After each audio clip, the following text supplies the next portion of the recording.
दो सहेली। काव्या एक आइसक्रीम की दुकान से आइसक्रीम ऑर्डर कर रही थी।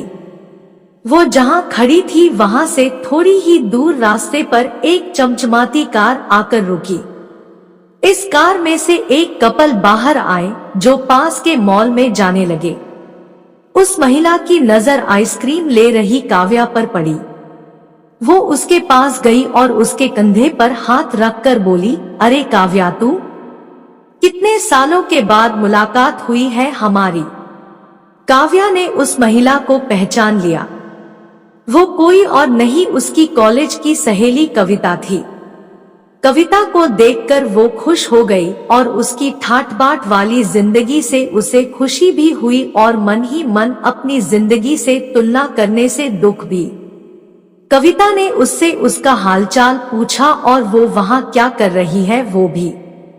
काव्या ने उसे बताया कि आज उसकी शादी की सालगिरह है, इसलिए वो और उसके पति इस आइसक्रीम पार्टी करने आए हैं। काव्या की बातें सुन कविता ने अचरज से कहा कि क्या तुम आइसक्रीम खाकर अपनी एनिवर्सरी मनाती हो?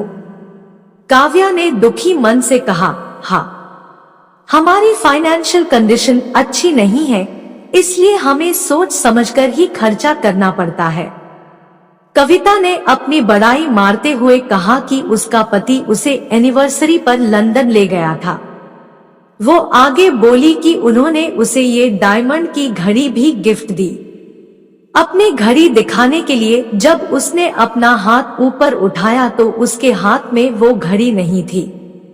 वो डर गई और अपनी घड़ी पर्स में खोजने लगी, लेकिन वहां पर भी घड़ी नहीं थी। इसलिए उसने पास में खड़े अपने पति को घड़ी खो जाने की बात करी। तब उसका पति उस पर गुस्सा करने लगा और उसे और उसके माँ बाप को भला बुरा कहने लगा। फिर गुस्से में उसका पति घड़ी खोजने ले लिए कार की तरफ चला गया। काव्या ये सब हैरानी से देख रही थी। उसने कविता से पूछा कि उसका पति उसे कैसे बात करता है। कविता ने आंखों में आंसुओं के साथ कहा कि उसके ससुराल वाले रिश्तों से ज्यादा पैसों से प्यार करते हैं। काव्या को कुछ दिन पहले की बात याद आई जब उससे नया मोबाइल गलती से टूट गया था। उसने डरते डरते अपने पति से बोला तो उसके पति ने स्माइल के साथ उसे समझाया कि डरती क्यों हो, मैं इसे रिपेयर करवा दूंगा। उसने आज जो कुछ देखा और महसूस किया था, उसने उसे अपनी जिंदगी को पॉजिटिव दृष्टिकोण से देखना सिखा दिया। कहानी अच्छी लगी हो तो वीडियो को लाइक और शेयर करें। साथ ही चैनल पर नए हैं तो चैनल को सब्सक्राइब जरूर कर ले ताकि ऐसी ही वीडियोस आपको मिलती रहे।